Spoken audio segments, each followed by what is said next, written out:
you know, we can take it back. You know, we can take it back, and we can make it work, and we can lay it flat. But we couldn't grow and be where we at. You know, we can take it back. You know, we can take it back, and we can make it work, and we can lay it flat. But we couldn't grow and be where we at. You know what love is, you know what right versus wrong is. When I write verses, the song hits and lifts them high like bong hits. Got a long list of things on my conscience often. I think one childhood memory I have of hip-hop really was my first hip-hop album that I bought. Actually, I don't even think I bought it. I think someone left it at my house. So the first one I owned, rather, was Arrested Development's album. I forgot the title. It was like 5 months, 3 days, something like that. You know which one I'm talking about. I had Mr. Wendell on it, Everyday People. And I think that's like a big reason why I'm the way I am today. You know, that album was like, it was a good transition from the gospel rap I had heard, you know, coming up, that I didn't have to sneak into my house to like the first hip hop album, you know, and also being a mixed dude, you know, I was raised by a single parent Puerto Rican mom. It was also an ill like window into knowledge of self, you know, into like sort of this black consciousness that I hadn't been aware of prior. So it's such a vivid memory to me, that album and what it stood for, and like these pro-black sentiments that it had, and these really like earthy sentiments too. You know, it had songs like "Children Play with Earth." You know, that type of stuff definitely resonated and stuck with me. You know, as far as family goes with music, coming up, you know, I was left to kind of discover on my own in a lot of ways. You know, like I didn't have a family guide. So when, you know, like people say, oh, you know, my dad always played old records, or, you know, my mom used to sing in this. There wasn't any of that. It was just me being a sort of a musical astronaut, in a sense, just like firing out into the unknown and finding what meant something to me musically, and finding my own path and carving my own lane and digging my own niche as far as what I listened to and what I felt and what I vibed to, and that journey kind of like, it made sure that I had a signature sound later on down the line, you know, because I liked what I liked, and it carved my taste. So family didn't really play a huge role, with the exception of my cousin Tamel. He was a big Fugees head, you know, so that was the second album I had, and Tamel kind of brought in a lot of hip hop into my house. You and your smoke. Yo, relax and take notes in the moleskin.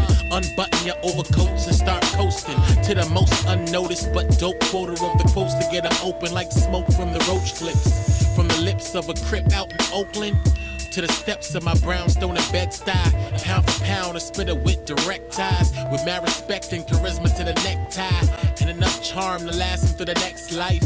Through an ex-wife, through the headlights, cutting through the fog. It's nothing to the God. They muskets are in charge. They rusted and they clogged. They busted, I'm disgusted, I'm involved in hustle. But I'm tougher than the muscles in my arms. For any chump or any sucker with a squad. When it comes to the struggle and the tussle, I'm a don.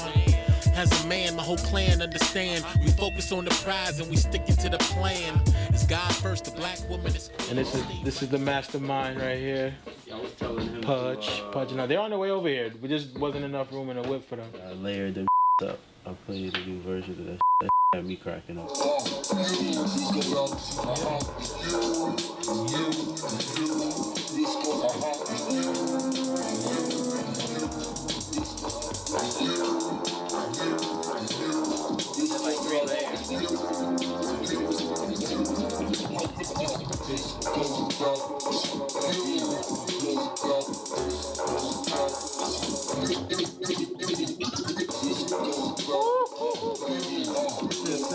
Being a solo artist, the concept of team effort, teamwork, you know, I've been in a couple of collectives and crews and sort of things like that, and even now I'm part of a collective that's more of an arts collective. The idea is, I guess, if one of us eats, we all eat, and that collective is louder to have 8 people yelling your name than you standing on the corner yelling your name by yourself. And so we all thrive and help each other on that regard. but I've always been pretty much a solo artist, solo act. I mean, I don't have a hype man. I don't have a band when I'm on stage. I'm really aware, very conscious of the fact that it's me there, you know, so I put a lot into that. Early in the AM, sun in the horizon, for my mind is on the mayhem. Rhyming cause they pay him, but also rhyming for the climate I'm creating for the minds of those that play him. Never monotone or latent, you can monitor the monster in the making. Mumbling an opus over omelets and bacon. Though I'm taking over, supernova, make it impossible for faking. I don't consider it a conquer till I'm caking, so consider it to haters. To the posture and adjacent, I remain positive when it's obvious I'm aching in pain. And this game of playing who's populous for lame, so rob them of their pride like popping off the chain. I see them like binoculars through frames, not rock with them. Don't care if you rock with them, blog them on your page, not stopping you, I'm chopping them like blades, early, fresh daily. Ideally, there should be somebody in place whose sole purpose is to be a liaison and get your art to the appropriate agents, so that you don't create art with the idea or ideal of using this to make money. You should just create art for the sake of creating the art, so that people can hear it and it leaves this indelible footprint for you afterwards, you know what I mean? And people hear it and they feel something, or at least they can be like, yo, remember when you said that? Like, I felt that, like, you know, I go through that too, or, you know. Questlove, Matt and Kim, and Andrew WK, and then I went and did this. I drew my face and added my Twitter. I was like, see this, I wonder who this is, let me put my Twitter. And then everyone got really artsy with it. Like, they were like, oh, you can draw on this? And they all got really artsy, which is kind of dope.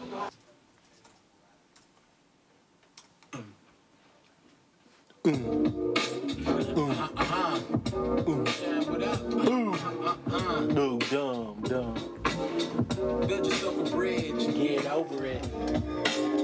That's life. Fresh daily. Like, see that, yo? I once tried to work for me, but that didn't work for me. Neither did church, there was nothing they ever heard from me. But I'm just learning to approach this work urgently, to stay current on expenses with more currency. Pull the curtains, draw the blinds. Play the Coldplay, pour the wine. I need a break from everything. When everything's heavy and my life is really spreading, then the pressure starts setting in. But here's a promise like a wedding ring. Down in the dumps is never where you were getting. No settling for less, cause fresh is still ahead of them. Youngest of the veterans, the freshest of the OGs. That's yeah, it sounds yeah. I'll just need an acapella of all three tracks. Okay. And the song as a reference. I think my biggest struggle as an independent artist really is really finding a way to monetize what my commercial viability is, you know what I mean? Because right now it's all based on potential, you know, like I've got great collaborations in my catalog. I've done some pretty noteworthy things. I'm probably one of the few indie artists to be featured in XXL twice, same issue. You know, travel both Europe and here and shared stages and mics with a whole bunch of cats. But I feel like the trick has been to like kind of take those noteworthy things and those accolades, because, you know, my landlord don't accept accolades. So kind of take those things and sort of monetize them in a way that it doesn't seem cheesy or corny, and at the same time allow me to create art on a level that is pure, but also helps you to pay the bills, you know, right? Because right now it's kind of a give and take. Finding a way to kind of like find that healthy balance between getting music out on a massive scale and letting a lot of people hear the art and the craft that you put into it, and at the same time being like, okay, I don't have to take a day job, I can focus and be able to create this art, you know?